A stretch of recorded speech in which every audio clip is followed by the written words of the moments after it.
Throughout the history of disc golf, companies come and go. Brands are started and brands are dropped. This is the story about one of the most stable companies in the disc golf industry.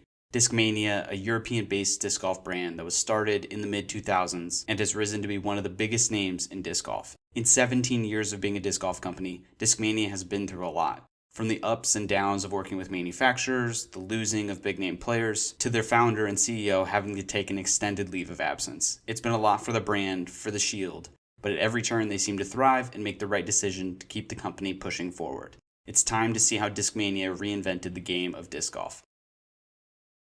Before we jump into the foundations of the company itself, we have to first take a look at its founder. Jussi Mieresma, a Finnish disc golfer in the late 1990s and early 2000s, would be the mastermind behind the brand. Jussi had a dream to make disc golf bigger in Europe, especially in his homeland of Finland. This is the start for Discmania long before the company was actually established. In 2004, Jussi would travel to the United States Disc Golf Championship.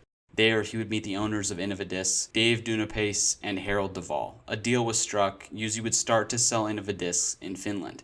There, he could grow the sport and bring more discs to Europe. This wouldn't last long. Jussi had other plans to make European and eventually worldwide changes to the disc golf scene.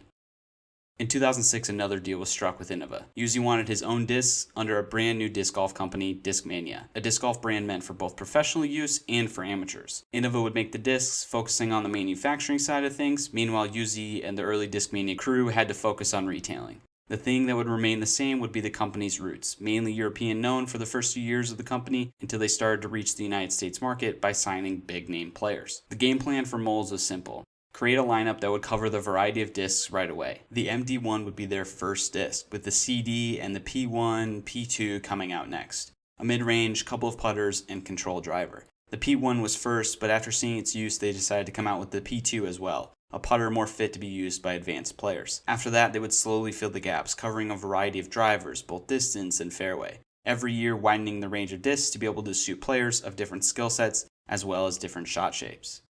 As I've already said, the company was mainly European known for its first few years. As more molds were created and more discs available, the company started to sign known players to represent the Shield. Players who were Innova sponsored at the time could become Discmania sponsored as well. Players like Avery Jenkins, who had just won a world title and was one of the biggest named players. Ken Climo featured in some early footage with Discmania reviewing the MD2. Other players such as Will Schustrick, who in 2012 won 2 major titles under the Discmania name. With these players came the growth towards the United States side of disc golf. In 2014, the company would set up shop in Rancho Cucamonga, California, close by to Innova headquarters. Before that, any US distribution for Discmania was done by Innova themselves. Now, Discmania could take over and have a location in the United States. Sponsor players would come and go, but during this time, the main faces of the company were Jussi on the brand side and Avery Jenkins on the pro side. One interesting attribute that Discmania had from working with Innova was the idea of the Anheuser top. On most of the distance drivers that Innova made, to differ from their own molds that they themselves had, they created the Anheuser top, a small groove or dip on the top of the wing of the disc,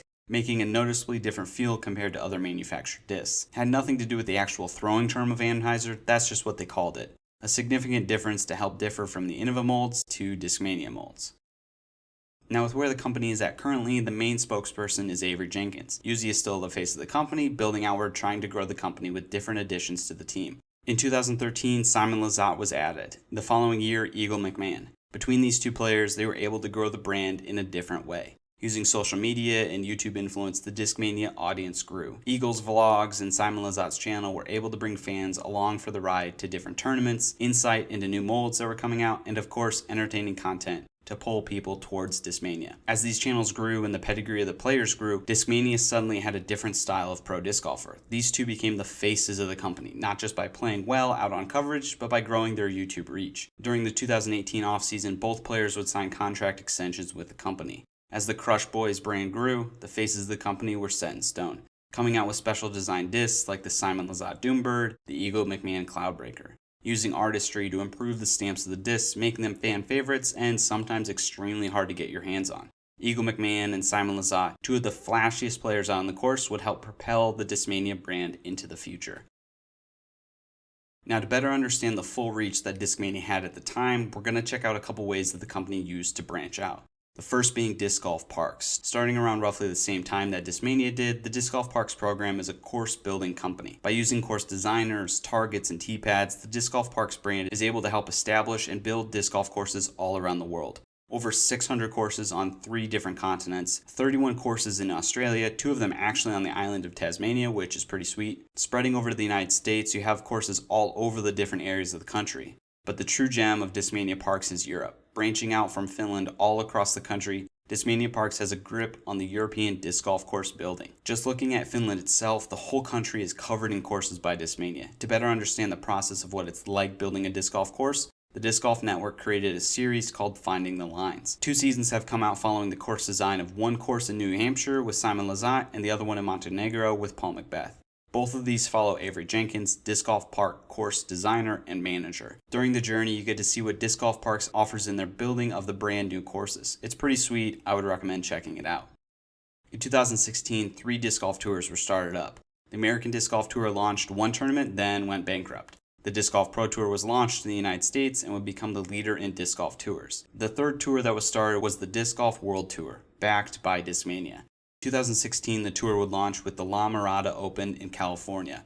After that, the tour would go to Europe for 3 events, playing in the Czech Republic, Finland, and finally in Sweden.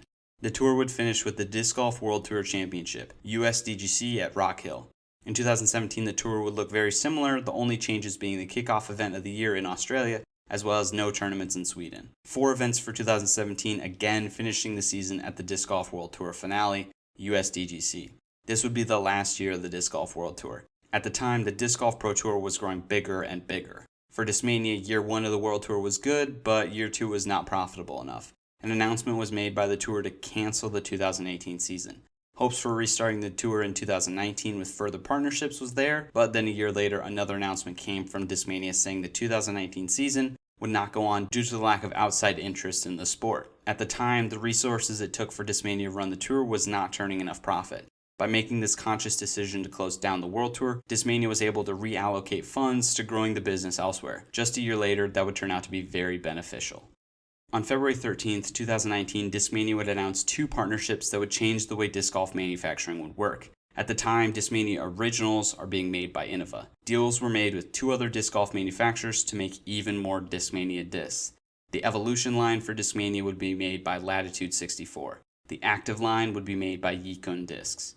All while Discmania Originals are still being made by Innova.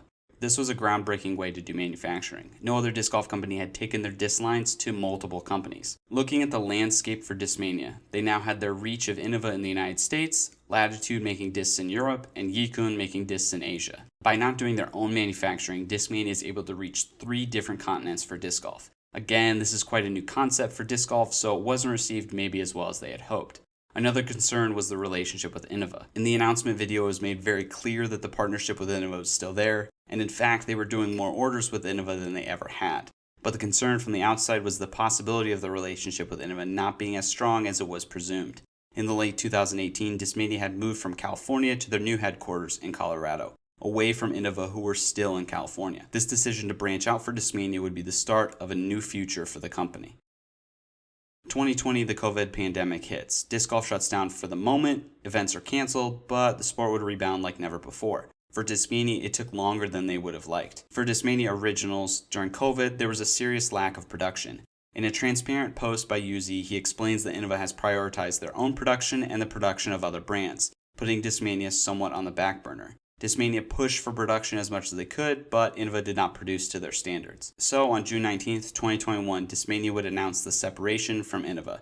15 years of manufacturing for the brand of Discmania had come to an end. The last shipment from Innova-made Discmania discs would be the Lone Howls 2, arriving in October of 2020. But with this announcement came another. Discmania would now be making their own Originals line.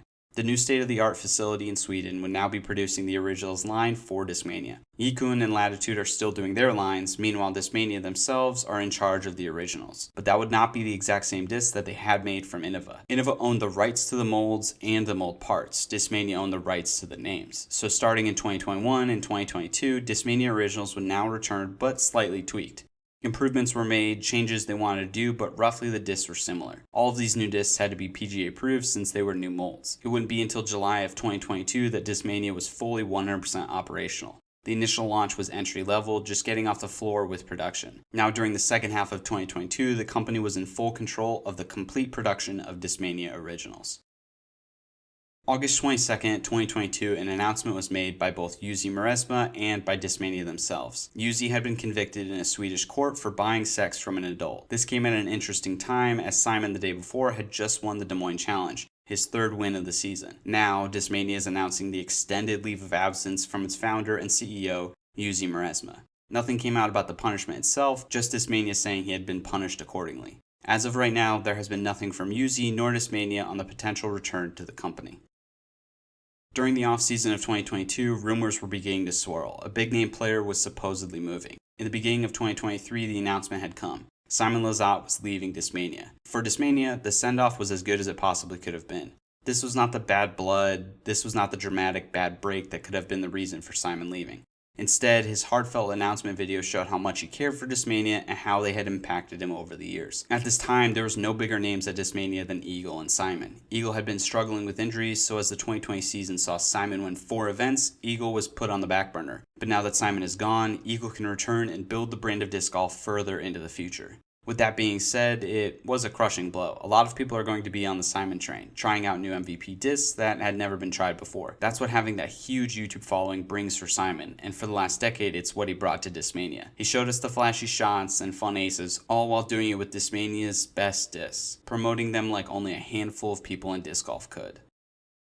With the whole landscape of Discmania laid out before us, it's going to be interesting to see what they do next. Yes, they've lost their biggest name player, but that just leaves room for others to fill his shoes. And you have to remember, they have only recently become fully operational on making their own discs. The evolution and active line is still going, but the rest of what this company is doing is still pretty new.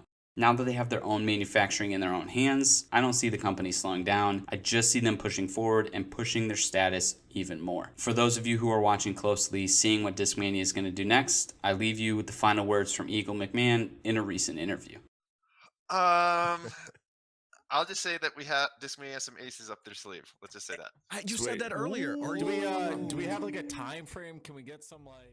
Thanks for watching, guys. If you enjoyed the video, like and subscribe. I am planning on making this a consistent series covering the lifetime of companies and brands. With that being said, make sure to comment down below which brands you'd like to see next. Alright, we'll see you next time. Cheers.